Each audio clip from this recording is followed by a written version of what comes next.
Câmera. Rodando. A saga de Roque Santeiro. Ação. Roque Santeiro. Escarrado, cuspido e esculpido. No dia 25 de julho, Roque Santeiro morreu. São bençãos pelo padre? Benta não são, mas não senta como se fosse. Eu estou querendo lhe subornar. E faltou dar o meu, né? Deus e o diabo na terra. Roque Santeiro tá vivo. A imagem do Roque, né? Mitificada. Dizem que é cerca de 16 ou 17. 17. Lambe a minha mão.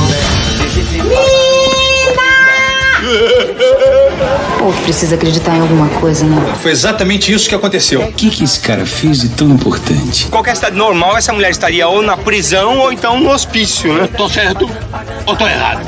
Que ironia.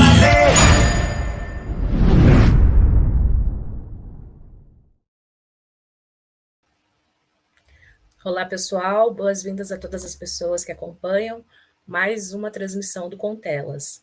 Eu sou Fernanda Rios, doutoranda do PPGTE da UTF-PR e pesquisadora aqui do Telas, Cinema, Televisão, Streaming e Experiência Estética, um GP vinculado ao programa de pós-graduação em Comunicação e Linguagens da Universidade Tuiuti do Paraná. Objetivando facilitar o acesso a pesquisas científicas, promover a divulgação e a popularização de publicações acadêmicas e produções audiovisuais, assim como construir diálogos entre profissionais do audiovisual e a comunidade, o Contelas se dá por uma série de conversas construídas aqui no canal do Telas, com pesquisadores da área do cinema, da televisão e do streaming. E a nossa convidada de hoje é a Laura Matos, mestra pelo Programa de Pós-Graduação em Comunicação da Escola de Comunicação e Artes da Universidade de São Paulo, orientada pelo professor Eugênio Butti. A Laura possui graduação em Comunicação Social com habilitação em Jornalismo pela Universidade de São Paulo e atualmente é jornalista da Folha de São Paulo.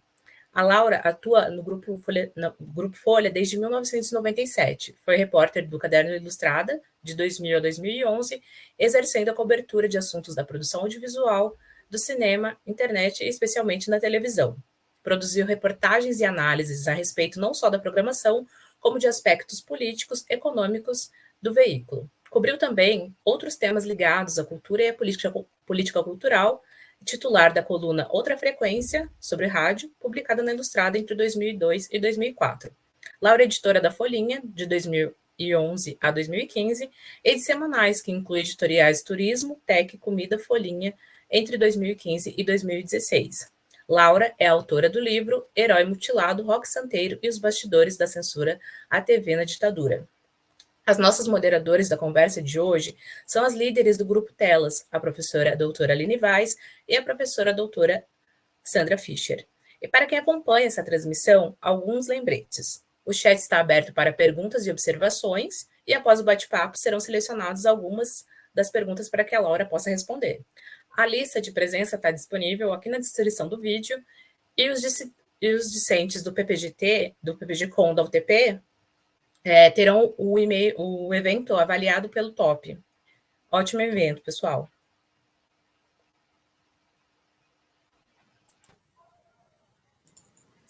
Olá, gostaria de agradecer, né, a Fernanda pelas apresentações, muito obrigada.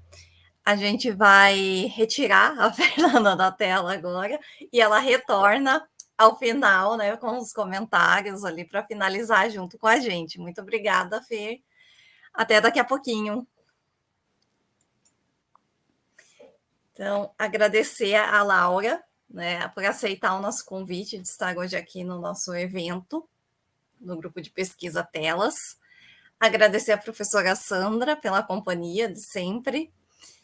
E eu acho que eu vou primeiramente mostrar, né, tentar mostrar aqui o livro da Laura. Então, que já recomendo a leitura. Eu acho que após a nossa conversa, todo mundo vai estar com vontade de realizar a leitura, né, da obra da Laura, dessa pesquisa que foi realizada, então, no mestrado, e que eu acho, assim, torcendo pela continuidade, né, das pesquisas da Laura. Então, eu acho que eu vou. Sandra, quer realizar algum comentário antes de iniciarmos a conversa? Sim, eu quero agradecer muito, professora Aline, a oportunidade de estar aqui com vocês e principalmente a Laura, a disponibilidade de ter vindo aqui conosco esta manhã. Obrigada. Então, eu vou começar então com a primeira pergunta, né? Então, nosso grupo realizou a leitura da obra da Laura, e a partir dessa leitura nós realizamos as questões. Realizamos essas questões em conjunto para que a gente possa hoje conversar aqui. No seu livro, O Herói Mutilado, Roque Santeiro e os Bastidores da Censura, a TV na Ditadura, né? Que a gente já mostrei aqui. É uma versão revista e ampliada da dissertação de mestrado, que foi defendida em 2016 na USP. E buscando investigar a censura, né, a censura da telenovela na ditadura militar, como que foi selecionar a novela Roque Santeiro, né? Porque a escolha desse objeto de pesquisa e como que foi buscar o material de investigação. Então, ter acesso aos documentos, que foram cerca de 2.000 páginas de documentos oficiais produzidos durante a ditadura, e o acervo pessoal do Dias Gomes, né, o diário dele, que até hoje não foi publicado, né? Então, é que a gente tem acesso aqui. Então, entre analisar os documentos oficiais e o arquivo pessoal do escritor, quais que foram seus maiores desafios ao manipular essas duas modalidades de materiais elaborados com linguagens e finalidades distintas, né? Então, a gente tem uma produção ali realizada pela ditadura e uma produção pessoal, né, do Dias Gomes. Então, a gente tem... deixa eu ver se eu consigo abrir aqui no livro para mostrar um pouquinho para o pessoal. Então, aqui, né, a gente tem até a estética, né, desses documentos aqui, né, da ditadura, a gente tem digitado, né, essa coisa já é uma coisa mais fria mesmo, né, que a gente pode ter o contato. E do Dias Gomes aqui, né, a escrita dele, né, então, esse arquivo pessoal tem uma relação afetiva, né, com esses documentos também, como que eles nos afetam de alguma forma. Então, como lidar com essas experiências sensíveis mobilizadas pela documentação, alinhando esses processos afetivos com os procedimentos metodológicos que você utilizou? Acho que para a gente começar aí a nossa conversa. Bom dia. Primeiro, eu gostaria de agradecer muito à professora Aline, à professora Sandra e ao grupo todo por essa oportunidade para mim. Eu fiquei super feliz, né, porque quando eu publiquei o livro, eu fiz algumas palestras em universidades, né, eu sou lá da ECA USP, então falei com alunos de lá, falei com alunos da FAAP, fiz alguns congressos, enfim, na SPM, na Casper, aqui em São Paulo, né, mas sempre nesses encontros, que foram ótimos também, eu tinha sempre que apresentar o meu livro, né, e contar o que eu havia feito, e enfim, sempre as conversas eram muito ricas também, mas foi a primeira vez que eu recebi um convite de um grupo que fez a leitura toda do meu livro e me falou: eu estou estudando o seu livro. Então é assim, de um orgulho para mim, assim, uma honra, porque eu acho que para isso que eu, né, vocês como pesquisadoras e acadêmicas sabem qual é o sacrifício de um trabalho como esse, né, e de conciliar com a nossa vida.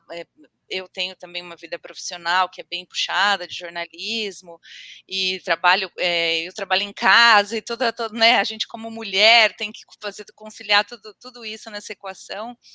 Então, quando um livro, assim, uma pesquisa assim, quando são finalizados, né, e a gente tem um retorno como eu estou tendo hoje, de vocês, a gente pensa, valeu a pena tudo aquilo, né, toda aquela construção, porque eu estou tendo uma oportunidade muito incrível de trocar com pessoas como vocês, ideias sobre isso, né, porque eu acho que essa é a grande construção, né, até a Aline me mandou o roteiro, né, dessa nossa conversa, assim, para eu ter uma ideia de como seria, com as perguntas, eu comecei a ler, eu falei, eu nem vou ler muito, assim, dei uma passada de olho, porque eu acho que a gente vai construir a reflexão aqui juntas, e para mim é uma oportunidade também entender, porque esse olhar, né, de vocês sobre a minha pesquisa é algo que assim, a pesquisa é feita disso, a comunicação é feita disso, né, de que mensagem a gente está emitindo e como isso está sendo recebido, né. Então eu tenho bastante gratidão, assim, por essa oportunidade. Aí agora entrando um pouquinho mais no que a Aline perguntou, eh, foi um desafio muito intenso, assim, a quantidade de material que eu levantei, né, eu tinha inicialmente a ideia de fazer a biografia do Dias Gomes, né, eu comecei o projeto jornalisticamente, eu tirei um sabático na Folha de São Paulo, onde eu trabalho, e esse sabático me deu essa oportunidade de fazer um trabalho, assim, de pesquisa durante um ano, e atrás eu já cobria televisão, essa área toda na Ilustrada, eu falei, bom, eu vou estudar a história da televisão. Aí quando eu estava estudando essa história, eu busquei um personagem, achei o Dias Gomes, comecei a estudar o Dias Gomes, falei, eu vou fazer a biografia do Dias Gomes, e comecei a coletar essa documentação como se eu fosse fazer essa biografia.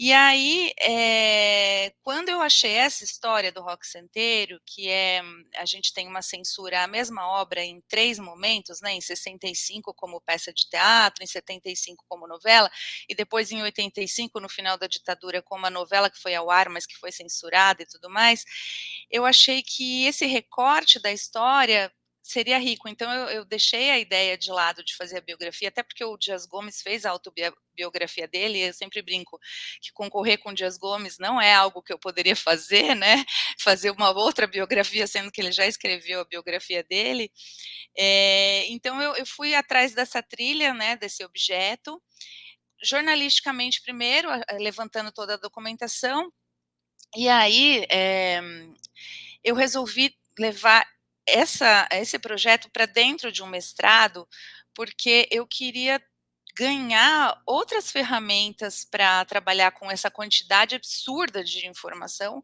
que a gente no dia a dia de uma redação não costuma lidar com né, a gente faz uma reportagem, por mais profunda que ela seja, você tem ali algumas fontes, alguns documentos e algum tempo, né, para resolver aquilo num texto limitado, e eu falei, nossa, era tanta coisa que eu falei, eu preciso levar isso para dentro de um mestrado para ver se a universidade, a academia me ajudam a lidar com tudo isso, né.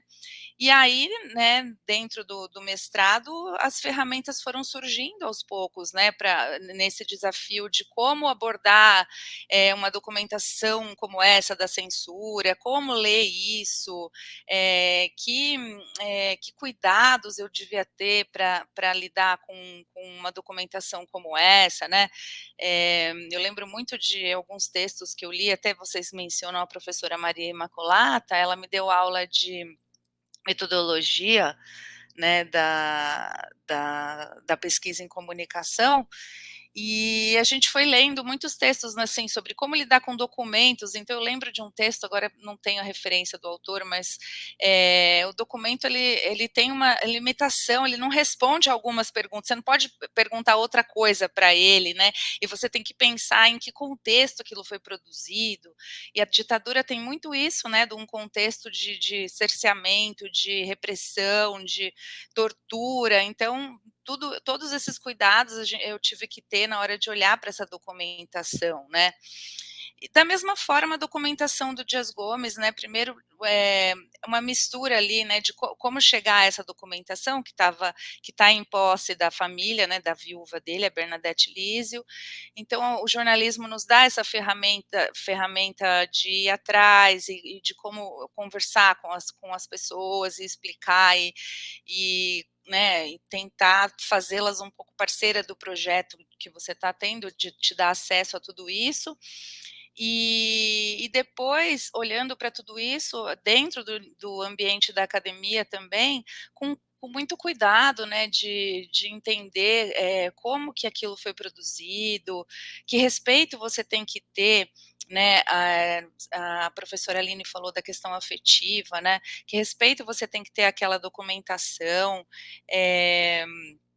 então, eu acho que a resposta está nessa mistura de caminhos que eu tive com a academia, né, as ferramentas de pesquisa científica mesmo, e o jornalismo, né, que a gente está acostumado no dia a dia a tentar ir atrás das coisas, a buscar informação.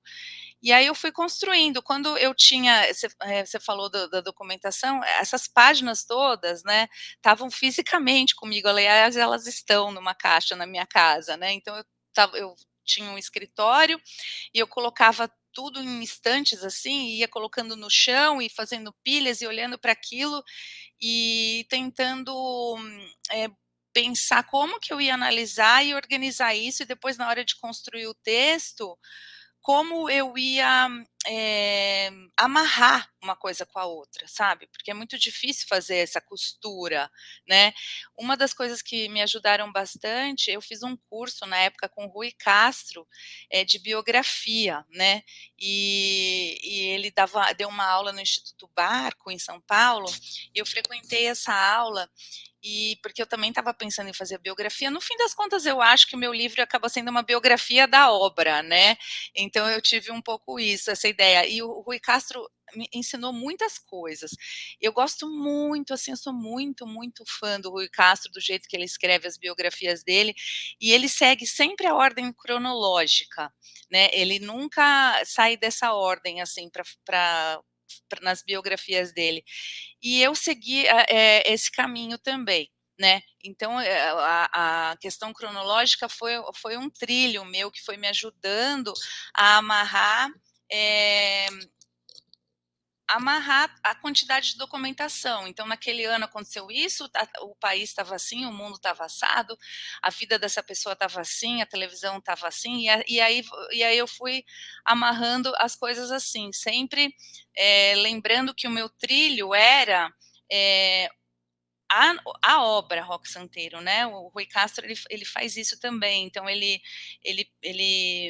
pega, por exemplo, a Carmen Miranda. Aquele é o trilho.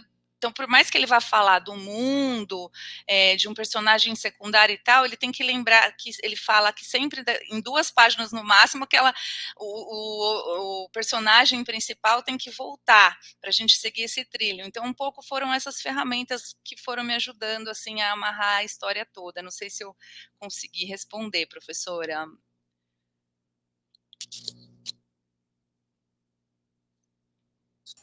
Sim, excelente. Não, eu adorei quando você falou biografia da obra, que eu acho que é isso mesmo. Acho não, tenho certeza, né? Você falou, e porque é o que acontece, você traz esse percurso, né? Desde o berço do herói, depois a fabulosa história de Roque Santeiro e de sua fogosa viúva, que era sem nunca ter sido, e enfim, a lançada, né, Roque Santeiro. E isso perpassa por 3 décadas, né? São 3, né? Isso. Do país. E ao passo que você vai construindo essa biografia da obra, você conta a história também do país, né? O que eu acho que enriquece muito, assim, para a gente pensar. Então, a gente pensa até na novela como um campo do sintoma, né? Então, ao passo em que ela é impactada pelos efeitos das políticas públicas, né, ela também impacta essas políticas, e há, então, um movimento de causa e efeito, sendo que a causa é o contexto político, econômico, social, e o efeito é essa ação catártica, né, que a obra tende a provocar no espectador e que a gente consegue caminhar junto, né, por essa trajetória histórica da novela, que eu acho, e pedir para você comentar um pouquinho, então, como que essas 3, que são 3 obras, né, 3 períodos ali, em que a obra também se transforma, né, de uma peça teatral para televisão, né. Então, ela resiste, né, à censura dos 3 períodos que você classifica, né, a censura em 3 períodos no seu livro. E na medida em que se modifica a roupagem, mas a estrutura opressiva ela se mantém praticamente inabalada, né? Que você traz isso também, e que nesse rock santeiro era um mito, a liberdade de expressão também, né, acaba se tornando um mito na Nova República. Então, pedi para você comentar um pouquinho sobre esses 3 períodos. Vocês colocaram o trailer, né, da novela aqui no início da nossa transmissão, que é sensacional assistir a isso hoje, né? E é assim assustador também como é atual, né? Tudo isso, né? Então, acho que essa força que tem o Dias Gomes, toda a obra dele, né? Além dessa tem o Bem Amado, né? E que até aqui em São Paulo a Rádio CBN faz a Rádio Sucupira, então eles pegam trechos do noticiário da semana, frases de políticos, e eles amarram com o prefeito Odorico falando, e os personagens todos falam, meu Deus, você não sabe mais o que é realidade, o que é ficção, né? E tem o Pagador de Promessas, que é o clássico também do Dias Gomes, que a versão para cinema ganhou a Palma de Ouro, e que fala da intolerância, né, em geral, assim, não só religiosa, como, enfim, em toda a sociedade, em todas as camadas. E aí parece que o Dias Gomes viveu, né, a era das redes sociais e tudo isso que a gente tem hoje, né, então é muito impressionante.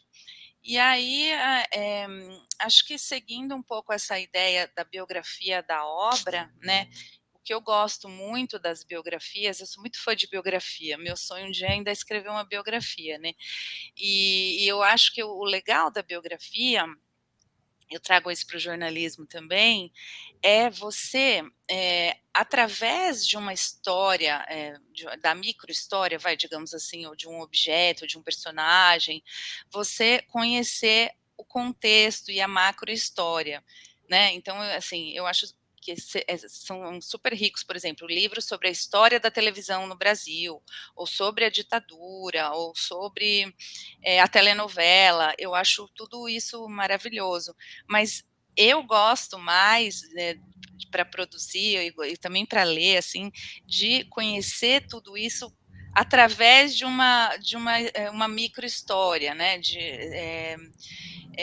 enfim, então eu acho que o Rui Castro faz isso, né? Então a gente conhece toda a história do Brasil, a Carmen Miranda vai nos levando a conhecer a história do rádio, da cultura do Brasil, né? Tem o Garrincha, enfim.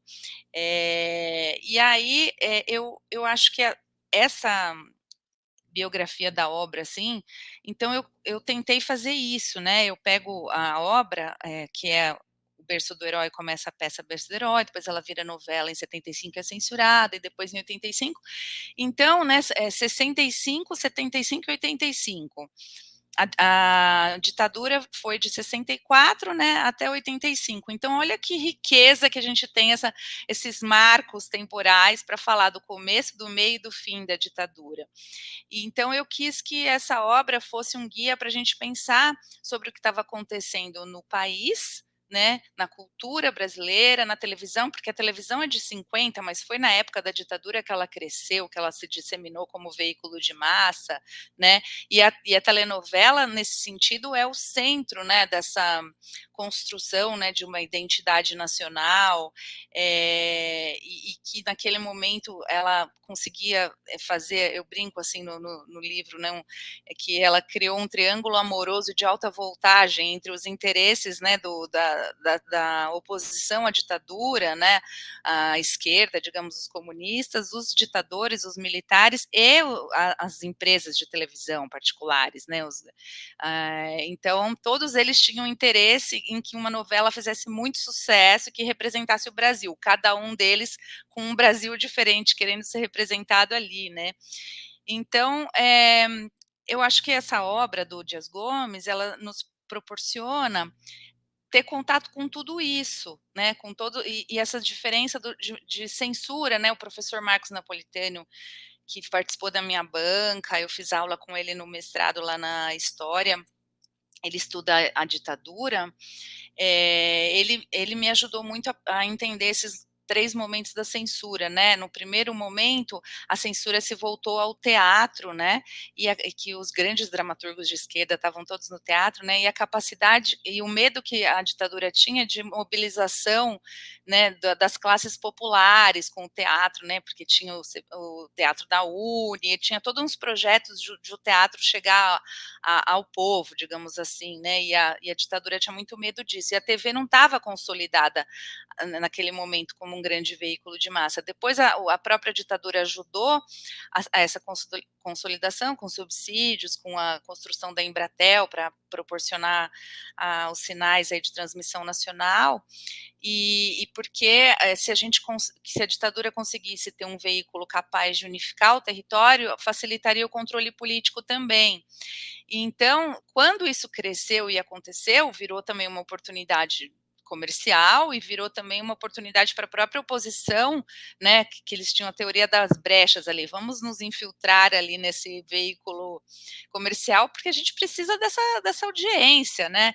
O Dias Gomes, ele, como outros também, eles resistiram muito, porque eles achavam que o teatro, sim, era grande arte, né, em termos de arte e de mobilização política mesmo, e o diário dele fala muito disso. Mas depois, como você vai ignorar uma audiência dessa, que atinge o território nacional todo, né? E a força política que isso tem, né? E aí, quando a ditadura percebeu isso, ela começou a ter muito medo da capacidade que a televisão tinha de mobilizar a classe média, né? E, enfim, criar uma massa ali de formadores de opinião que poderia desestabilizar, e como foi de fato desestabilizando mesmo a ditadura, né? E aí, em 85, eu acho isso bem rico, porque quando a gente vê que a novela que foi escolhida para ser o símbolo do fim da censura, do fim da ditadura e da retomada, da volta da liberdade de expressão, e foi mesmo escolhida para isso, né, foi celebrada, porque virou uma unanimidade, assim, um negócio enorme, um fenômeno de audiência, né, é uma paixão, assim, né, a novela Roque Santeiro foi, né. Então, quando a gente percebe, eu acho que isso é legal da minha pesquisa, porque isso não foi dito, né, na época, assim, não foi explorado. Quando a gente percebe o quanto aquilo ainda foi censurado, mesmo quando a ditadura tinha acabado, e que todo o país falava do fim da censura, mas que essa máquina repressiva e essa dificuldade que temos todos de lidar com uma liberdade de expressão mais plena mesmo, aí a gente vê que a gente não pode considerar que censura é algo específico de governos ditatoriais, ou de direita, ou de esquerda, né? A censura é uma ferramenta que é usada por quem quer mesmo manter manter o controle político, e enfim, ela é sempre retomada em momentos assim de polarização, em momentos em que o caldo, mais do que a legislação, né, o caldo cultural e político proporciona esse cerceamento de alguma forma, com algumas justificativas, né? Então a gente hoje está vivendo um momento em que a liberdade de expressão é super cerceada de várias formas, né? E a gente está num governo democrático, né? Então, eu acho que é por aí, Aline, não sei se eu te respondi, assim, que a sua pergunta é muito, assim, rica, e tem vários caminhos possíveis para a gente pensar, né? Então, eu tentei seguir algum aí, não sei se te ajuda. Sim, perfeito. Acho que a professora Sandra vai continuar aqui. Ela está sem microfone, professora.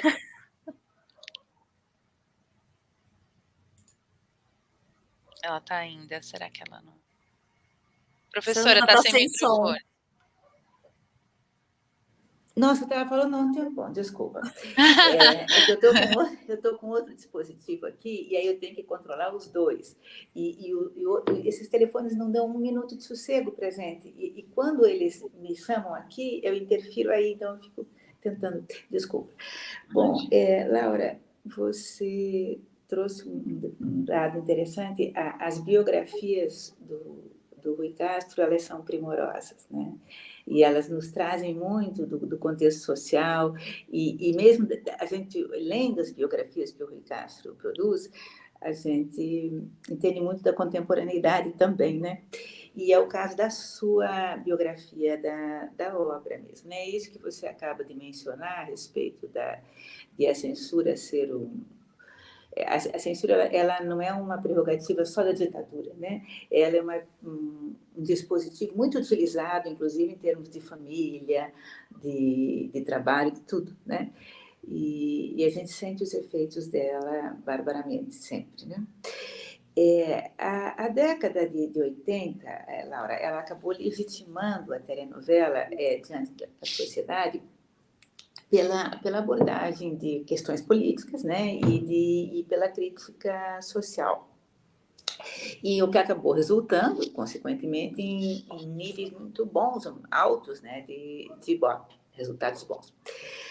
Você menciona uma pesquisa qualitativa sobre a telenovela Roque Santeiro, que a Globo encomendou.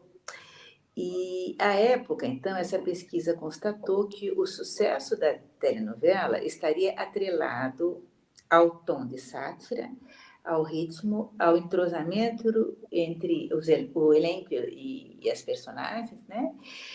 Além da ideia que foi difundida, de certa forma foi difundida mesmo, né, na época, que a ideia de que não acompanhar a telenovela seria um sinal, um indício de alienação cultural, né? O historiador marxista o Werneck Sodré, o Nelson Werneck Sodré, que foi um grande crítico da televisão, né? Ele dizia que a televisão era um dispositivo de imbecilização das massas, né? Por exemplo, ele acabou se rendendo à teledramaturgia, considerando-a um elemento motivador de reuniões e mesmo ajuntamentos familiares, né, para assistir a Roque Santeiro. Então, ele diz o seguinte: a televisão brasileira sempre foi alienante, ele teria dito, né? Entretanto, essa novela repõe a realidade dentro da televisão. Na introdução do seu livro, Laura, você aponta que um velho preconceito com a produção da TV, considerada pouco nobre e menos significativa do que a de outros meios para a compreensão da realidade, e você ressalta que, felizmente, essa falta de noção, né, vem sendo superada. O seu estudo, sem dúvida, contribuiu para essa superação, né? Agora, a gente gostaria de ouvir um pouquinho sobre como é que você observa o desenvolvimento deste debate, né? A gente está perguntando isso porque, às vezes, eu começo a pensar e acabo escrevendo e dei mudo, porque ainda há um certo preconceito na academia, me parece, com a questão do pesquisador que se dedica exclusivamente à telenovela, né? Aí eu acho que estou dizendo uma coisa ultrapassada, e aí a realidade se impõe, né? O mesmo acontece de uma outra forma com o pesquisador que se dedica exclusivamente ao tema da moda, né? Que há um certo preconceito. Mas, enfim, no seu entendimento, nós avançamos, regredimos, ou continuamos a reiterar uma discussão que parece também, né, ter lugar em Asa Branca, em torno da mitologia entre o que é popular e o que é tido como erudito, né? Eu me lembro que na época não que eu ache que isso não seja verdade, mas na época de meu mestrado, por exemplo, a gente estudava muito a questão do teatro, né? E o teatro, ele sempre foi visto como um poderosíssimo dispositivo de mudança social. E efetivamente ele é, né? temos aí exemplos magníficos no nosso país disso. Hoje, entretanto, eu penso que a televisão e especialmente a teledramaturgia, né? E nesse caso, eu estou me referindo mais especificamente à TV Globo, que a gente sabe muito bem que ela surgiu mesmo, ela se colocou, né? Se desenvolveu mesmo no posto da ditadura, né? Então, na sua opinião, repetindo, né, no seu entendimento, a gente avançou, regrediu ou continua a reiterar isso tudo em torno da mitologia entre o que é popular e o que é tido como erudito? Professora Sandra, obrigada pela pergunta. Achei uma pergunta muito, muito, muito rica. Já aprendi um monte assim com essa reflexão. Acho que a gente pode tentar pensar juntas assim num caminho de debate em torno disso, né? Bom, vou indo assim num raciocínio, vamos ver se eu ajuda a gente a chegar a algum lugar, né? O Nelson Werneck Sodré, ele, inclusive, ele era amigo, né, do Dias Gomes, né? E foi um telefonema do Nelson Werneck Sodré com o Dias Gomes, que estava grampeado, né, pelo SNI, Serviço Nacional de Informações, serviço, né, da ditadura, né, e um telefonema do Nelson Werneck estava grampeado, e quando o Dias Gomes estava fazendo a novela, ele estava transformando a peça O Berço do Herói na novela Roque Santeiro, né, mas ele fez essa adaptação de forma velada. O Boni, a Globo sabiam que era uma adaptação, mas eles falaram, você vai tirar a coisa política, né, porque dentro da peça O Berço do Herói, o protagonista é um militar, né, que havia desertado e que foi dado como herói, mas na verdade as pessoas pensavam que ele havia morrido lutando e tal, mas na verdade ele abandonou a guerra e passou a viver de bordel em bordel. Então ele era um militar, né?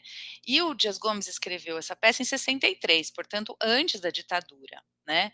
Mas aí quando veio a ditadura, tudo isso ganhou um peso enorme, né?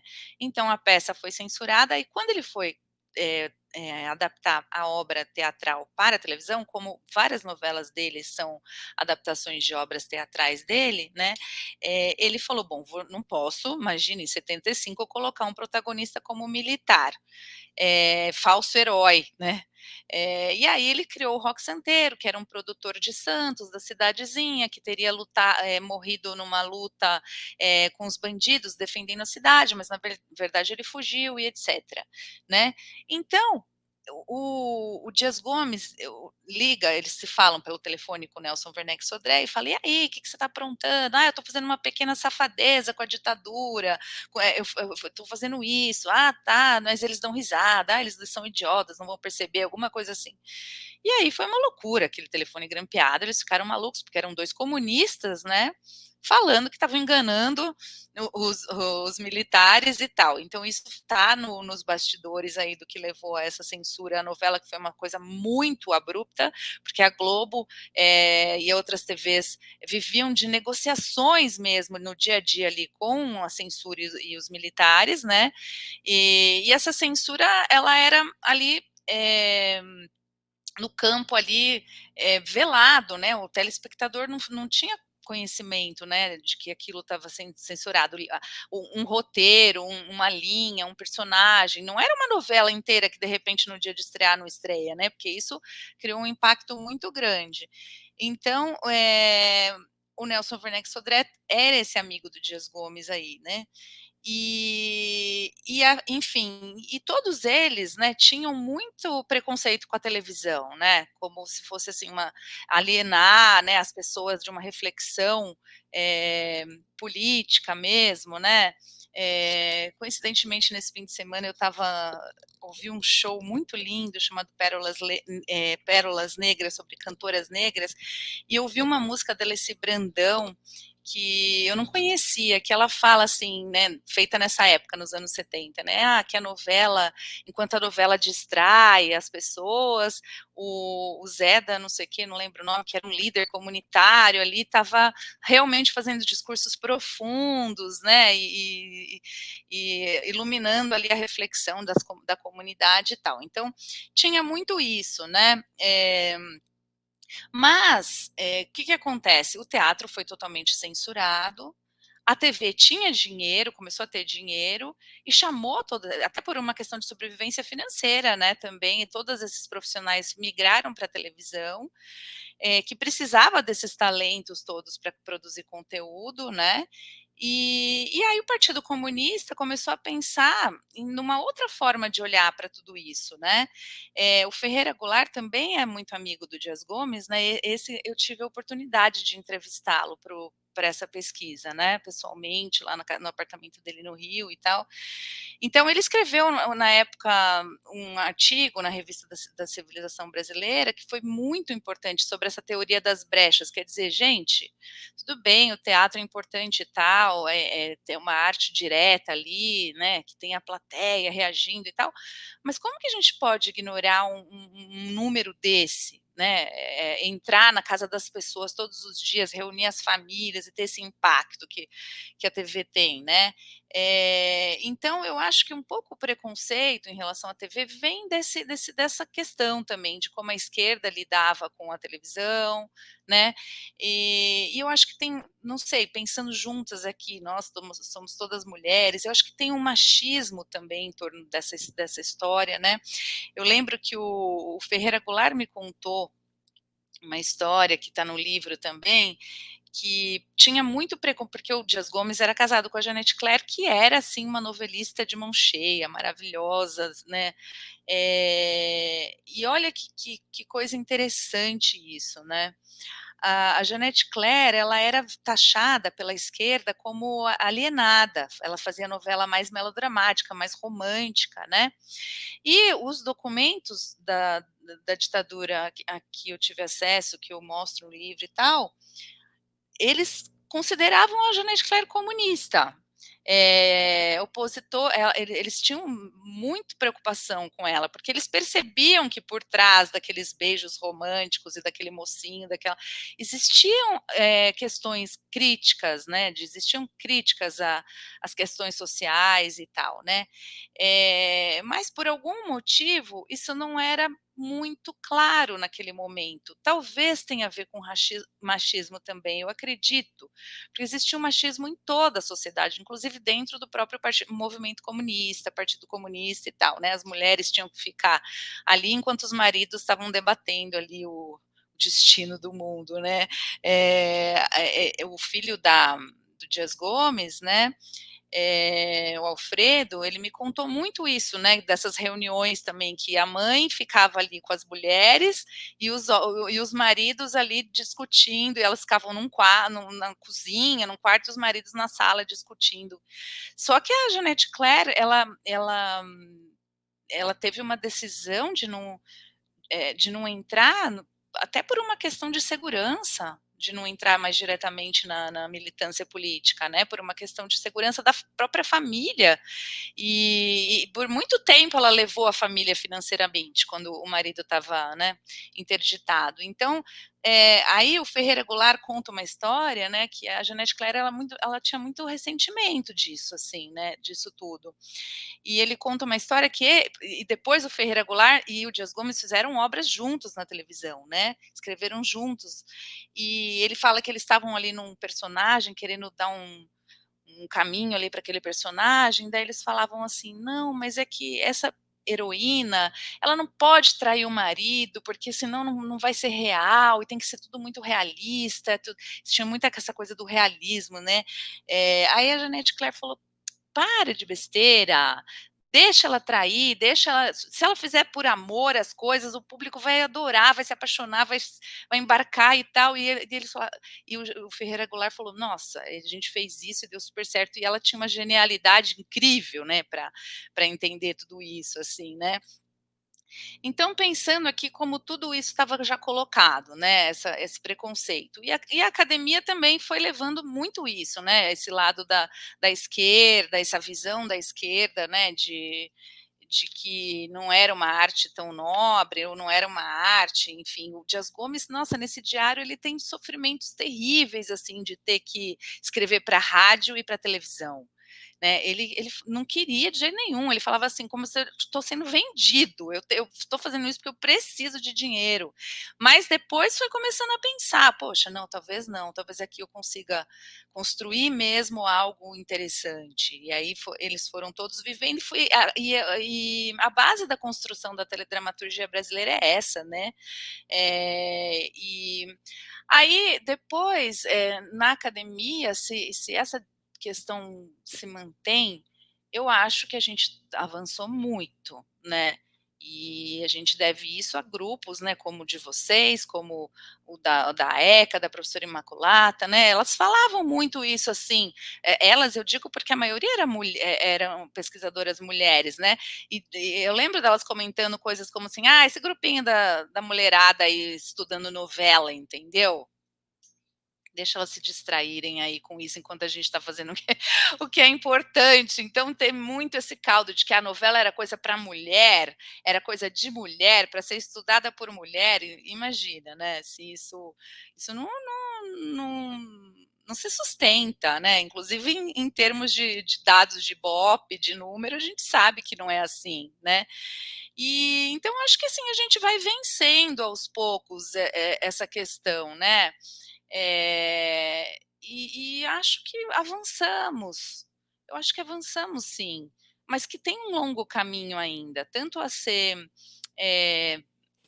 explorado em termos do papel da televisão, da teledramaturgia e estudos da censura, né? Eu falo assim, a censura foi muito falada na música, no teatro, né? Até na imprensa, na literatura.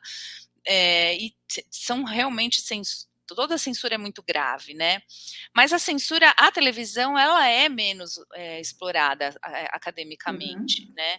E ela tem muito a ser estudada. Então, acho que é isso. Não sei se consegui ajudar aí para a gente pensar sobre isso, professora. Não, é uma reflexão mesmo, né? Porque a professora Aline e eu, nós temos um trabalho assim conjunto, né? Muito estreito.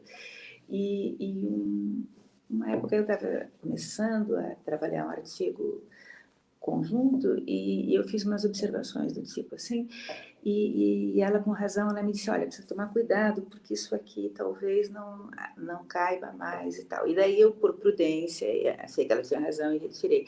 Mas bem no fundo da alma, eu acho ainda que nós ainda estamos vivendo alguma coisa de preconceito contra os estudos, o pesquisador que se dedica exclusivamente à telenovela, e eu também me dediquei à moda, então também vivi isso, né? E esta noção do machismo mesmo, né? Quer dizer, que permeia tudo. Então, quer dizer, essa coisa de moda é coisa de guria, é coisa de mulher, né? Ou então, a telenovela é para se distrair. Tudo bem, traz, mas não traz a questão com aquela seriedade. Quando a gente sabe que muitas vezes a telenovela informa muito mais do que o Jornal Nacional, por exemplo, né? Porque ela nos traz tem um procedimento ali crítico muito grande. Então, eu acho que é uma política assim, meio do morde e assopra. Você critica, mas ao mesmo tempo... Não sei, eu tenho dúvidas sobre mesmo como é que isso ainda... seria uma pesquisa interessante, né? Conseguir filtrar, ter mecanismo de filtrar e ver mesmo como é que está esse preconceito, né? A professora Aline e eu temos trabalhado sempre o cinema com a noção de o cinema como sendo o campo do sintoma, né? E a professora Maria Imaculata, ela entende a teledramaturgia, isso está em todo o trabalho dela, a teledramaturgia brasileira como uma forma de narrativa sobre o país, sobre a nação.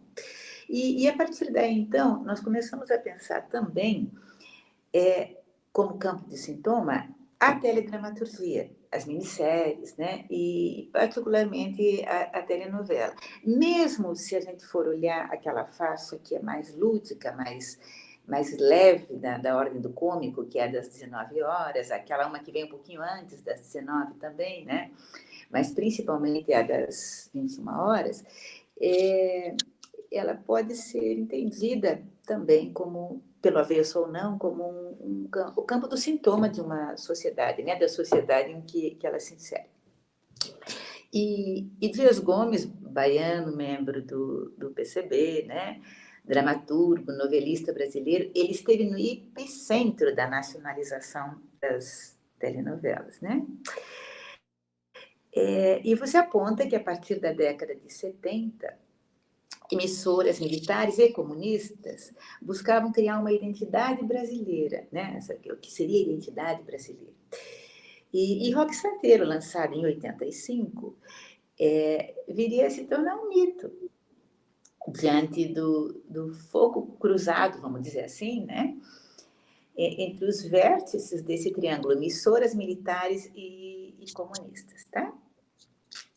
E a página 92 do seu livro, você registra que, aspas, a migração de PCBistas para a televisão passou a ser embalada por um discurso de ocupação de espaço pela esquerda, de infiltração na indústria cultural na busca de comunicação com o grande público, né? Era a teoria da brecha, fecha aspas, que é um pouco que você falou há pouco, né? Quer dizer, como é que a gente escapa pelas fissuras, pelas pequenas rupturas, né? Nas paredes disso tudo, ou nos muros disso tudo, se preferir. E a página 107, então, você menciona que, abre aspas, a Globo, especialmente com as suas novelas, tornou-se a principal fonte de uma confluência paradoxal, de novo, que a gente falava há pouco, né, esse paradoxo, de interesses dos militares e do Partido Comunista. Você vê como é interessante pensar nisso. Fecha aspas. Então, a gente gostaria de ouvir um pouquinho como é que você vê essa história constituída pela Globo, desde seus primórdios, embasada no contraditório entre as relações conciliadoras com o regime ditatorial, estratégias mercadológicas e criadores mesmo, né? Gente vinda do cinema e do teatro, ligada, em princípio, a ideais de esquerda, né? Seria possível analisarmos as telenovelas por esse viés na atualidade, Laura, no seu entendimento? E será que ainda podemos dizer que as telenovelas da Rede Globo funcionam como um lugar que, em certa medida, consegue escapar dos regimes de vigilância e opressão, que, como também há pouco você bem colocou, né, professora Aline também, não se diluíram com o fim da ditadura, né? Então, será que ainda funcionariam como um lugar que, em certa medida, consegue escapar dos regimes de vigilância e opressão, manifestando críticas sociais e oposições políticas, Laura? Não sei se me fiz entender. Sim, claro. Profissionais do rádio também, né, professora, foram muito importantes também nesse começo também, e muitos comunistas do rádio também. O Dias Gomes e a Janete Claire também eram do rádio, né? Mas eu tenho um grande problema para responder essa questão que colocada aqui, que eu não assisto novela mais. Então, eu trabalhei muitos anos com novela e aí fez essa pesquisa, daí quando eu saí da Ilustrada, eu parei total, assim, porque eu assistia todos os dias, sabe? Então eu parei total de assistir novela, já faz muitos anos. Eu acompanho hoje, assim, como lendo o que escrevem sobre as novelas, né? Então eu não tenho, assim, muita capacidade de dar uma uma análise assim que seja aprofundada sobre como elas atuam hoje, né? O que eu vejo é que existe um espaço muito grande das questões afirmativas, né, das novelas, então existe esse movimento na mídia, né, em geral, na sociedade, que está sendo absorvido pela novela, como sempre, nesse papel ali de espelho, né, que a gente sempre teve da telenovela com a sociedade, e entendo que hoje ela seja também esse ambiente, né, mas assim, não tenho uma visão aprofundada sobre essas questões hoje em dia, né. Tem a questão de gênero, a questão racial, que a gente sabe que estão fortes, porque leio sobre isso, né, sobre os atores, os personagens. Eu fiz muitos anos atrás uma capa da Ilustrada falando sobre a pesquisa do professor Joel Zito Araújo, que falava sobre como a televisão era preconceituosa, né, sobre como pessoas negras eram colocadas ainda em papéis, né, estereotipados, né, enfim, motoristas, empregadas, domésticas, etc. Então isso foi, acho que quando a TV completou, não sei, 50 anos, nem lembro mais, que a gente fez essa matéria. E de lá para hoje, assim, tem um grande avanço nesse sentido, e a gente, na sociedade e na televisão, né? Mas eu não sei aprofundar mais, assim, como que a teledramaturgia... E aí hoje mistura todo esse debate com as redes sociais, né, que são ali, e tem toda uma questão de que impacto tem a teledramaturgia hoje, sendo que a audiência está diluída, né, está diluída porque eu já, né, os conteúdos são muito diversos, são, né, disseminados em diferentes plataformas e tal, mas assim, até onde eu acompanhei, a televisão, por exemplo, Big Brother é um exemplo, mesmo que o número do Ibope ali não esteja alto, como foi há 20 e poucos anos, quando o Big Brother começou, eu cobri o Big Brother 1, eu fui lá na casa, fiz entrevista lá no paredão com eles, então eu sou desse tempo. E aí, essa audiência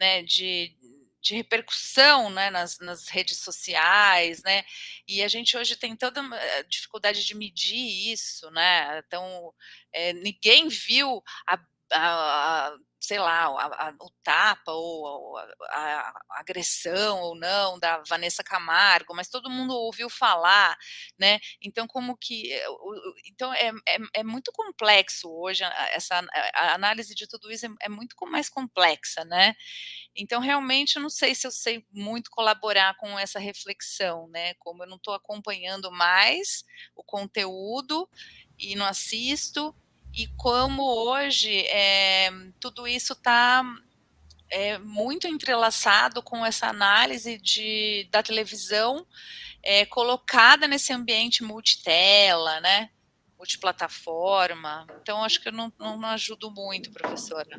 Não, é só para a gente pontuar mesmo e pensar, né? Porque, por exemplo, há uma diferença entre você assistir, como você disse, eu, na medida do possível, eu procuro assistir a telenovela todos os dias, né? Pelo menos a das 21 horas. E nem sempre a gente consegue. E eu tenho uma dificuldade grande em pegar depois, por exemplo, no Globoplay, o que seja, porque é diferente, né? Assistir a novela depois no Globoplay ou assistir no dia, na TV aberta, há uma diferença de fruição, sem dúvida, né? Então, fica difícil mesmo de a gente mensurar isso. Mas é que me parece que a gente ainda tem muitas questões sobre isso. Por exemplo, eu fico às vezes pensando, o Big Brother me irrita profundamente. E às vezes eu me pego pensando, veja, será que eu não estou tendo com o Big Brother o preconceito que se tinha muito explicitado, né, dito passado com as telenovelas, será que eu não estou vendo eu estou deixando de ver no Big Brother elementos muito importantes em termos de crítica, de reflexão, que estão ali e eu não estou conseguindo ver, dado o meu preconceito, né? Então, é sempre interessante a gente pensar, né, nisso. O que será que a gente está deixando de...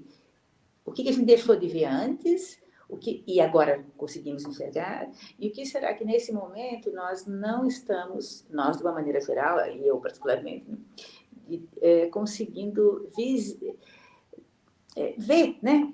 E que está aí, está colocado em visibilidade e que a gente custa a perceber. É difícil mesmo de analisar. E muitas vezes, como você diz, das telenovelas das outras faixas, e também do Big Brother, porque a gente, afinal, trabalha com isso tudo, né? Eu também acompanho pelos comentários. Então, você não viu, mas você ouviu. É interessante você pensar em termos de televisão e você ouviu, né? Mas muito obrigada, você contribuiu, sim. Professora Aline, por favor. Eu penso que essa questão de você não ver e você ouvir, né, é um fenômeno muito interessante para a gente analisar em termos de telenovela. Porque não é um fenômeno que existe, um fenômeno novo, né, que surge com a internet. É algo que já existia anterior à internet, né? No boca a boca, nas revistas, né? Nas capas de revistas, nas bancas. Então, a telenovela ela sempre habitou, né? As conversas, né? Para além do momento de assistir a novela. Né? Oi? Mesmo quando elas eram, que era como é que chamava? Radionovela. Radionovela, lógico, radionovela. Porque também ela tinha um lugar no cotidiano das famílias e ela não deixava de ser uma brecha em que algumas pessoas, geralmente as mulheres, né, paravam para ouvir, você ouvia a radionovela. E são bordões, são tendências que surgem, né, que extrapolam a tela da televisão. Isso é muito rico da telenovela. E pensar, eu acho que nessa questão de que ainda é uma brecha, né, a telenovela, contra a censura, né, que a gente sabe que existe tudo, apesar de existir, eu acho que existe essa demanda social, né, que o público pede também, né, o que quer ver. Então, essa é a riqueza de ser uma obra aberta. Então, a trajetória de uma personagem às vezes está indo em uma direção, o público começa a criticar, começa, né, a pedir outra trajetória para a personagem e ela se desvia, né, do caminho e segue ali essa demanda, né, que eu acho que é uma demanda social. Então, ou às vezes está indo para um lado do preconceito, né, já gera um debate. E é o mesmo debate que se dá do Big Brother, né? Então, o personagem é cancelado, né? Essa coisa péssima, mas isso, né, é a partir de um debate social, porque teve uma fala preconceituosa, foi racista. Então, eu acho que o público ele acaba construindo também essa narrativa e essas brechas, né? E por isso que às vezes, e por isso que ela se torna uma narrativa da nação. Acho que é importante a gente pensar nisso. Mas, para a gente ir para a nossa próxima questão, né?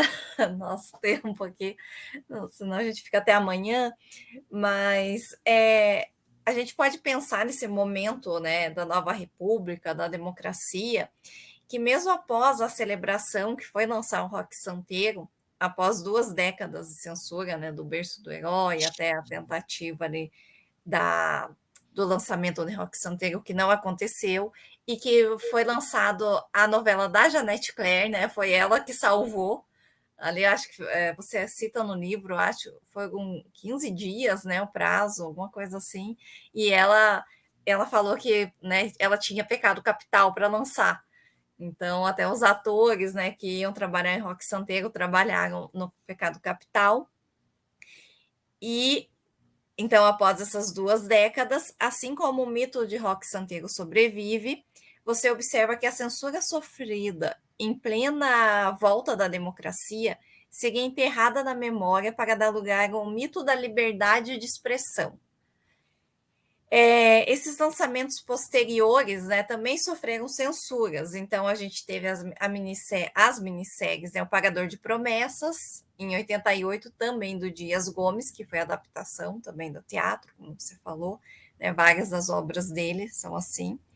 E Anos Rebeldes, de Gilberto Braga, e do Sérgio Marques, né, que tiveram cenas e capítulos cortados. O Gilberto Braga, né, com o storyline ali de Anos Rebeldes na cabeça e temendo ver a obra censurada, chegou a questionar o Boni sobre a possibilidade de trabalhar na Rede Globo com o tema da ditadura, acreditando, né, o Gilberto Braga conta, ter conseguido a resposta positiva por não ser visto como alguém politizado. Então, nas palavras dele, abre aspas, não acredito que ele desse sinal verde, o Boni, né, para Dias Gomes fazer uma minissérie sobre essa época. Creio que com Dias Gomes ele teria medo. Comigo, ele deve ter pensado que a possibilidade de haver problemas seria menor. Fecha aspas. Então, como que você analisa esse aparelhamento de autocensura na emissora, que é preservado após a ditadura? O Dias Gomes até fala, né? Que ele tinha medo de chegar na Globo, você cita no seu livro, e o porteiro, né, ter censurado alguma cena dele, algo assim. Sim. Seria um disciplinamento, né? Isso, né? Esse fenômeno de autocensura seria um disciplinamento que nós herdamos do sistema ditatorial.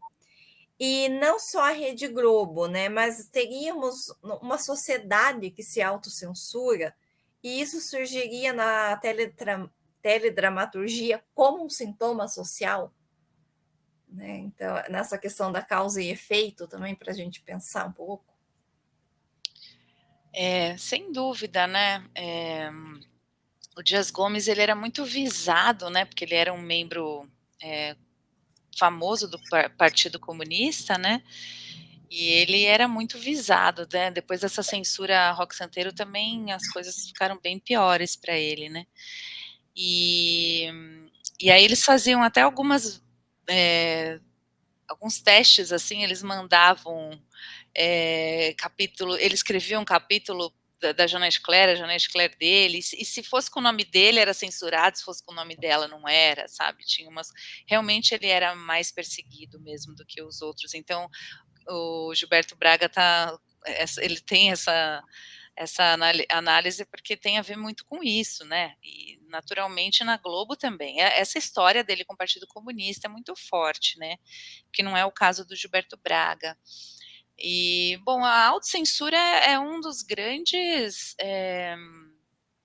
prejuízos, né? Enfim, da própria censura, da censura estatal e de outras censuras, né? A censura econômica e a censura hoje por exemplo, das redes sociais, das big techs, né? Então, eu um tempo atrás passei um episódio, eu não sou muito ligada em redes sociais, assim, não tenho seguidores, não sou influencer, eu tento evitar esse universo porque eu acho ele perigoso, sabe? Então eu tento fugir, tenho filhos adolescentes, a gente fica nesse debate todos os dias em casa, né? A saúde mental e tudo isso que está envolvido, os algoritmos, né, tudo mais, né. Mas eu passei por um texto que eu escrevi na Folha, por um episódio de cancelamento, que eu nunca tinha vivenciado, a gente só ouve falar, e é um negócio muito pesado, né, muito forte, assim, muito difícil.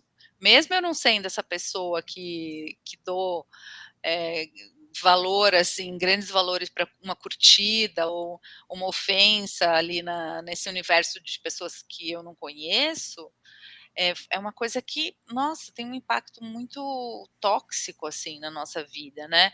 Então, sem dúvida, às vezes eu vejo textos que eu escrevi, mesmo na internet, quando já havia o jornal digital, mas não as redes sociais, não e falo, hoje eu não poderia escrever um texto como esse, eu não poderia. Eu teria uma autocensura, né? Então, eu acho que a autocensura é algo fortíssimo hoje, em todos os ambientes, e eu cubro hoje eu sou repórter de educação, né, mas voltada à educação, e na educação, o ambiente está muito difícil, né, está muito pesado. Vocês trabalham nessa área e sabem o que eu estou falando, né, desde da escola infantil, né, da educação infantil até a universidade, até a pós-graduação, né, o ambiente de censura, polarização, cancelamento e interdição de debate é terrível.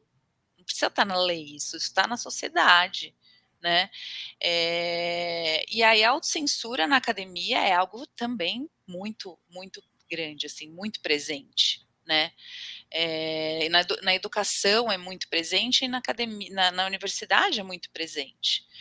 E é um sintoma, né, um sintoma desse mundo que a gente tem hoje, polarizado, em que o algoritmo dita os nossos caminhos, tem interferência nas nossas trajetórias pessoais e profissionais, né, na nossa saúde mental. Então não sei se eu estou indo pelo caminho certo, mas foram coisas que eu fui pensando, professora Aline, conforme você me perguntou. Sim, exatamente. Eu concordo com tudo que você falou. Eu gostaria só de lembrar aqui aos nossos espectadores que a gente tem a lista de presença, está na descrição do vídeo, também está aqui nos comentários do nosso chat. E a gente já está se encaminhando aqui para o fim, né, para não abusar muito da Laura. E fiquem à vontade para realizar comentários, questões, que a Fernanda logo retorna aqui e ela fará as questões, caso vocês queiram. E para a gente encerrar aqui nesse momento aqui das questões preparadas, na página 264, Laura, você menciona assim, algo que eu gostei bastante. Espelho do Brasil, a Rede Globo parece nunca ter refletido tão nitidamente as várias nuances do caráter nacional. A narrativa de Roque Santeiro, como símbolo da nova república, é um excelente exemplo de campo do sintoma e de memória da nação, né? Como diria a professora Imaculata. Criando vasos comunicantes, ressignificando elementos que perpassam tempos históricos do país. Era atual em 65, com a peça teatral O Berço do Herói. Continuava relevante na adaptação censurada para televisão em 75 e tornou-se sucesso em 85. E ainda hoje, disponível na plataforma de streaming Globoplay, constrói efeitos de sentido em um telespectador nostálgico, que é a chamada que a gente viu aqui no início, né? Que é o relançamento da novela agora no Globoplay. Então, além das reprises, né, agora a gente tem esse acesso às telenovelas no streaming. Então, para além da nostalgia identificada nas obras, que agora podem ser revisitadas pelo serviço de streaming da emissora, como que você percebe a atualidade de Roque Santeiro? O mito de asa branca ainda sobrevive em um país que parece ser sem nunca ter sido, né, como você fala no teu livro, utilizando das suas palavras, com Roque Santeiro a nova república foi sem nunca ter sido. Um remake de Roque Santeiro, né, na onda dos remakes agora, o sucesso que foi Pantanal, agora, né, o remake de Renascer, um remake de Roque Santeiro, para a gente pensar aqui, colocaria nosso Brasil em cena mais uma vez? Para a gente pensar um pouquinho. Acho que Nossa, até vamos fazer campanha, né, professora Aline, pelo remake de Roque Santeiro, né? Queremos. Sim. Bom, desculpa, eu te interrompi, né, professora? Não. Pode falar. É que eu me empolguei com o remake, com o remake de Rock Santeiro. Então parece que a Globo já definiu, né, o remake de Vale Tudo para o ano que vem, mas ano que vem a gente vai ter 40 anos da exibição da novela, 50 anos da censura, 60 da censura da novela e 60 anos da censura à peça, né? Então, a Vale Tudo vai até meio do ano ali, então dá para emendar num Rock Santeiro. E a Globo tem os direitos dessa obra. Isso eu sei que tem, porque foi algo que eu pesquisei na época com a família, né? Então, eles podem fazer. Então, podemos, assim, fazer uma passeata ou lançar uma campanha na internet por esse remake, porque seria maravilhoso, né? A gente ter a oportunidade de repensar, né? De revisitar tudo aquilo e de ver. E acho que, assim, Dias Gomes é um autor de uma importância tão grande para a nossa dramaturgia, para a nossa cultura, e ele não tem um reconhecimento à altura do que ele foi, assim, né, do que ele é para a nossa cultura. E tem uma geração, eu vejo assim, eu fui a musical do Rock Santeiro, a peças que estão sendo feitas, e aí assim, a gente vê na plateia uma mistura dessa memória afetiva, dessa nostalgia que você mencionou, então pessoas que viram a novela, as novelas e tal, e estão voltando, mas a gente vê uma nova geração que quando tem contato com as obras, né, tem muita montagem de escola. Uma vez eu vi uma montagem de uma escola Waldorf, que faz umas montagens lindas de teatro, assim, eu vi do Bem Amado, e os alunos ficam, assim, encantados, né, e eles conseguem discutir coisas, assim, muito atuais, né. Então eu acho que Dias Gomes precisa ser resgatado culturalmente no Brasil. E porque hoje Asa Branca, o Brasil é uma grande asa branca, né, Sucupira,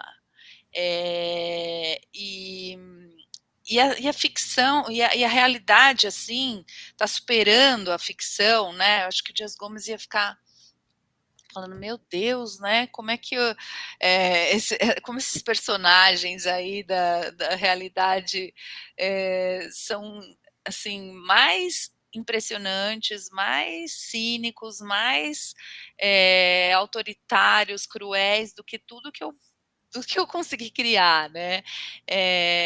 Mas ao mesmo tempo, aqueles personagens assim nos levam a ver tanta coisa, né? E as situações, né? Esse trailer aí que a Globo fez, as situações do dia a dia da nossa, né? Eu falo assim, eu comecei a pesquisar para esse meu livro em 2011.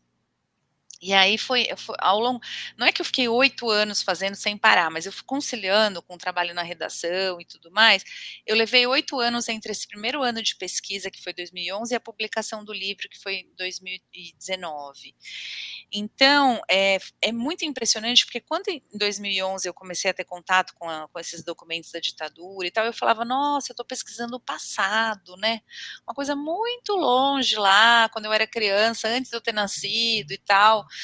E aí foi indo, eu fui tomando contato, aí chegou 2013, eu comecei a falar, nossa, gente, tem coisas aqui muito parecidas, daí 2014, daí 2016, daí 2018, e aí, né, parece que você está lendo o meu livro, ou vendo uma obra do Dias Gomes, parece que você está lendo o Jornal do Dia, é uma coisa assim assustadora, né? E falar dessa, né? A gente nesse trailer tem essa questão assim, parece que a gente precisa acreditar no mito, o povo precisa acreditar no mito, né? E que é uma coisa mais atual que isso, o que eu acho bonito, e quando teve a novela foi feita, em 75, 36 capítulos gravados, editados, que quando foram censurados, eles fizeram uma cidade cenográfica, e eles fizeram um trabalho de preparação de elenco, tal, que pela primeira vez a televisão buscou um trabalho semelhante ao que acontece no cinema, de trabalhar o elenco, fazer palestras, fazer oficinas para o elenco entrar naquela história, né? E eu lembro que um dos o Emiliano Queiroz talvez tenha me contado isso, que eles ouviram muito debate, muita palestra, e que era assim, interessante é que o diretor, o Dias Gomes, eles não queriam que essa questão assim do povo ser enganado, o povo acreditar no mito, fosse visto de uma forma maniqueísta, né, que colocasse assim o povo como inocente ou ignorante. Não, mas de como isso é humano mesmo, de certa forma, né, com respeito a essa característica de que em determinados momentos e que determinadas condições levam as sociedades a embarcarem num mito, né? Então eu acho que tudo isso e esse respeito que ele tem, essa visão assim nada maniqueísta e bem complexa dessa questão, tudo isso pode ser muito, muito importante, nos dá um repertório muito grande assim para pensar sobre a sociedade atual, não só o Brasil, né? E sobre essa necessidade que a gente tem de acreditar em alguma coisa, né, forte. Hoje, com essa coisa da fake news, da desinformação e tal, como é difícil desconstruir, né, um mito, né, um falso herói e tudo isso, porque está tudo muito embaralhado. E é difícil a gente julgar também, né, as pessoas que embarcam nisso, falar são burros, ou são ignorantes, ou são pessoas do mal, né? Vamos olhar para o 8 de janeiro com o olhar do Dias Gomes e ver o que a gente avalia de tudo aquilo que aconteceu, né? Então, eu acho isso.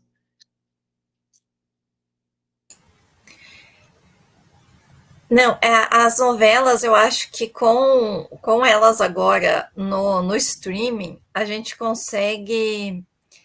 Até agora foi lançado, ou tá para ser lançado Espigão, né? Eu não sabia. Vai.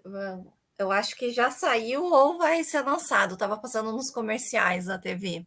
Uhum. E a gente tem essa ressignificação da novela, porque eu acho que não precisa nem do remake para que a gente assista a versão mesmo de 85, né, no streaming que está disponível, e a gente ressignifica essa novela para os dias atuais. A gente consegue fazer relações, né, com o que a gente está vivendo, com personalidades públicas, né, e com os personagens.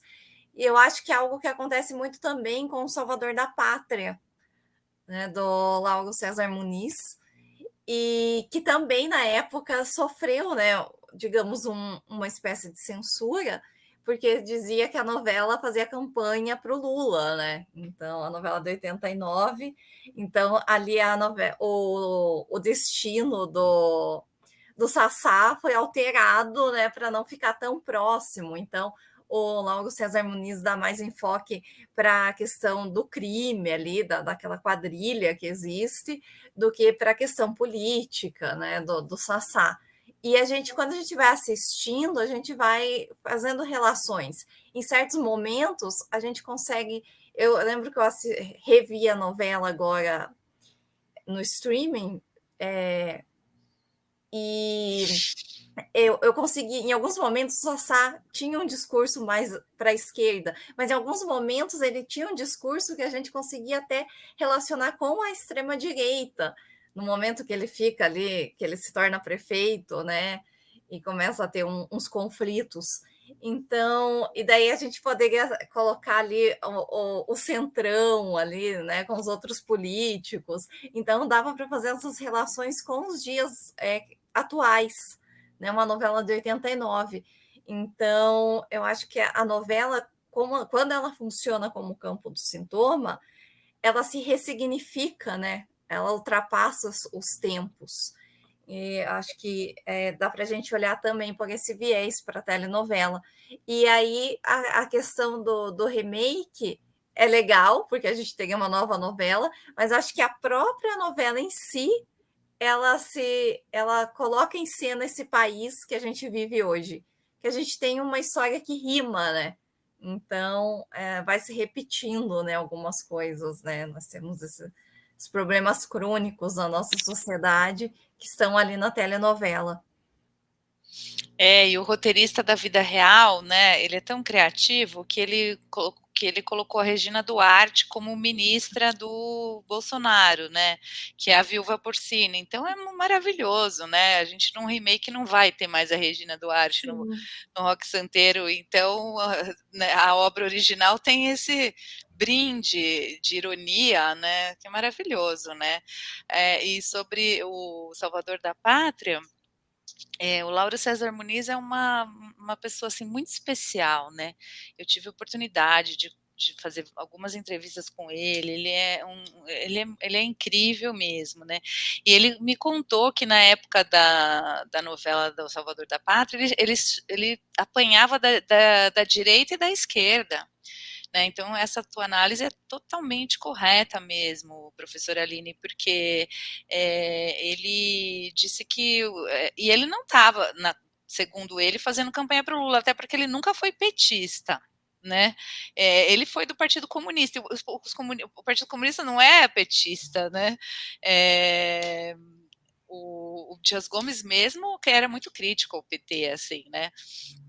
Então, ele falava que o Lula, a campanha do Lula ficou muito incomodada mesmo com algumas coisas, né, essas concessões, porque achava que ele estava falando dele, mas aí depois ele começa a fazer concessão, e ele é colocado como um pouco inocente, de certa forma ignorante, de certa forma manipulado, né, do que eu me lembro. Eu também não assisti recentemente a novela, mas então é muito legal mesmo pensar o país de hoje com esses remakes e ver a riqueza que essa teledramaturgia, que foi alicerce, né, da linguagem mesmo do cinema que a gente tem, né, de tanta coisa das séries e de tudo que se construiu, né, em termos de dramaturgia, de narrativas no Brasil, né, e como tudo isso é forte, né, porque são clássicos mesmo, né, e eu acho que como eles têm essa questão de trazer a essência, né, a essência da sociedade, né, de personalidades, de pessoas, eles vão ser sempre atuais, né, ora mais próximos da realidade, ora menos, mas sempre trazer questões que são humanas mesmo, né. Sim, sim, com certeza. Eu vou chamar a Fernanda agora, a Fer, aqui, para se juntar com a gente. Oi, Fer. Oi, voltei. A gente tem alguns comentários da Sandy, que ela trouxe quando a Laura estava comentando sobre a novela ser espelho, né, do cotidiano, e sobre a novela tratar das questões afirmativas. Aí a Sandy comenta que as telenovelas alcançam todas as mazelas da sociedade.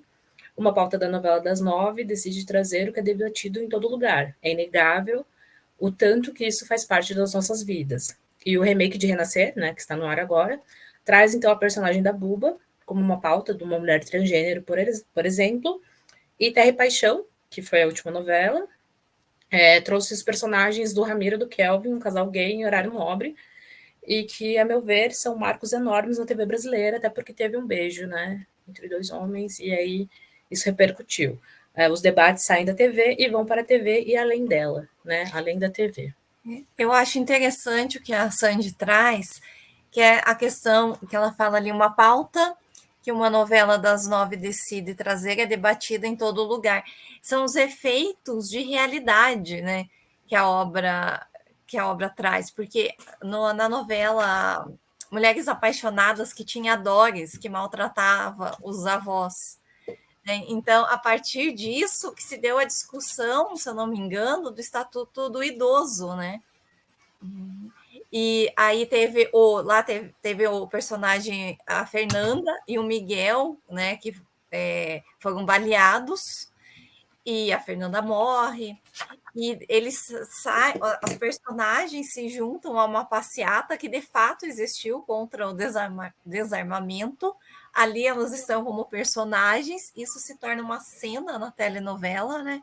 Então a telenovela, né, é um híbrido, né? Da ficção com a realidade, com os debates sociais mesmo, né? E quando você essa novela estava reprisando, se eu não me engano, no Viva, e quando eu vi essa cena, e foi na época ali das eleições, acho que de 2018, foi na época em que bastante gente estava defendendo ali a liberação das armas, né? E eu vi essa cena, eu lembro que eu chorei, porque eu pensei, nossa, naquela época a luta era pelo desarmamento, e agora a gente tem algo contrário, né? Então, pensando também nessa questão aí dos tempos e de como a novela se ressignifica e como impacta no nosso cotidiano. Exatamente. A Maria Aparecida aqui também trouxe que é interessante ver as complexidades das narrativas do Dias Gomes, porque quando você mostra algumas cenas das tramas dele, vários alunos se chocam pela atualidade das histórias contadas. E a Sandy reforça que, na Cheia de Charme, que está reprisando agora, a pauta dos direitos das empregadas domésticas eclodiu, né, e trouxe o debate para várias esferas da sociedade, que não era uma coisa que era tão debatida antes. E avançou também, né, nos direitos das empregadas domésticas. E aí, um comentário meu, né, que ouvindo a Laura falar, ali sobre o 8 de janeiro, a partir do Dias Gomes, a atualidade, né, do que ele escreveu e do que a gente está vivendo, e realmente fazer uma análise seria muito interessante sobre como que o Brasil de agora é um reflexo do que está acontecendo, mas também espelha o que aconteceu no passado recente. Sim. E que não pode ser esquecido, né? Exatamente. A gente tem que debater, tem que assistir, ler Dias Gomes, tem que fazer esses debates para a gente não esquecer, né, o que houve, porque as gerações vão mudando, né, e a gente tem as tais das narrativas e as fake news, e daí como a história é contada, né, reescrita. Então, às vezes, essa distância do tempo pode ser perigosa se a gente não fizer esse trabalho, né, de recontar e para não esquecer mesmo. Eu queria destacar esse comentário da Maria Aparecida, que ela fala: é interessante ver as complexidades das narrativas do Dias Gomes, porque quando você mostra algumas cenas das tramas dele, vários alunos se chocam pela atualidade das histórias. E aí eu gostaria de fazer um relato que na minha disciplina, né, que é Imagens e Contextos Políticos no PPG-Com, tem um momento em que eu, né, vou contar aqui, então, vou dar um spoiler, quem assistiu a aula já vai saber, mas que eu levo alguns diálogos da novela do Salvador da Pátria, e pergunto para os alunos, né, se eles imaginam de onde são esses diálogos. E eles começam ali a chutar alguns filmes, né, algumas coisas, e eles sempre citam obras da atualidade. Ai, nossa, poderia ser de tal filme, sabe? Ai, talvez seja de tal personagem, né? Poderia se encaixar nele. E eles nunca vão lá para o passado, né? Numa telenovela. Eles sempre dão exemplos de cinema e atual, né? De obras atuais. É bem interessante. Muito legal. Você mostra só o texto, é isso? Para eles? Só o texto. Daí depois mostra as cenas e, né, tá lá nos anos 80. É uma atividade bem bacana essa mesmo, bem rica. Bom, eu acho que então, né, a gente gostaria de agradecer, né, a Laura, nós ficamos muito felizes, é uma honra, né, a gente ler o livro primeiro e depois a gente ter o contato, né, com a autora, com a pesquisadora e com uma jornalista, então são várias Lauras em uma que a gente tem o prazer de conhecer. É só agradecer mesmo, a gente fica à disposição e gostaríamos de te conhecer, de vê-la, né, pessoalmente, né, que a gente possa ter essa oportunidade futuramente. Também quero muito agradecer a Laura, foi uma satisfação imensa mesmo lhe ouvir, lhe conhecer, assim, entre aspas, pessoalmente, né? Foi uma discussão, uma reflexão, muito mais uma reflexão muito rica. Agradecer a Fernanda por estar aqui nos amparando o tempo todo, e quando a professora Aline trouxe essa ideia de lhe chamar, eu achei assim, preciosa mesmo. Então, agradeço a professora Aline também, e a nossa plateia, né, que esteve aí. Muito obrigada. Bom, eu tenho muita gratidão, muita felicidade de conversar com vocês, aprendi muito hoje aqui, fiquei muito, muito honrada com esse convite e com essa alegria de ter pessoas que leram um trabalho que eu escrevi e estão me ajudando a pensar sobre ele, né, algum tempo depois aí de eu ter lançado o livro. Então, é legal a gente ver como as coisas, a gente vai repensando, né, a academia nos proporciona essa, né, essa possibilidade de rever, revisitar, ressignificar, e foi muito, muito rico para mim estar aqui com vocês hoje. Agora a Laura, saindo daqui, a Laura vai ser a Laura Ubermãe, viu, professora Aline? Essa é a outra também. Mas obrigada, gente, uma alegria, uma satisfação, estou à disposição para trocar com vocês, com os alunos. A gente tem o grupo de pesquisa na USP, do qual eu faço parte, que é o Jornalismo, Direito e Liberdade, que é ligado à ECA e ao IEA, que é o Instituto de Estudos Avançados. Então, também, academicamente, a gente pode pensar em outras trocas, estamos à disposição aí, viu? Uma satisfação conhecer vocês. Sim, vamos agora consolidar uma parceria, né? Que tenha sido iniciada hoje. Com certeza. Então, a gente agradece mais uma vez, né, imensamente a tua presença, Laura, e a gente convida também a todo mundo que acompanhou essa live a participar do próximo Contelas, que acontecerá no dia 14 de maio, às 14 horas, com a convidada, a professora doutora Maria Imaculata Vassalo de Lopes. Lembrando também que quem participou dessa transmissão do Contelas, para assinar a lista de presença que tem aqui no link do vídeo, e para seguir o Telas no Instagram, a partir do @gptelas. Muito obrigada, gente. Tchau. Obrigada. Beijo Tchau, para vocês. obrigada. Tchau, tchau. Tchau, tchau.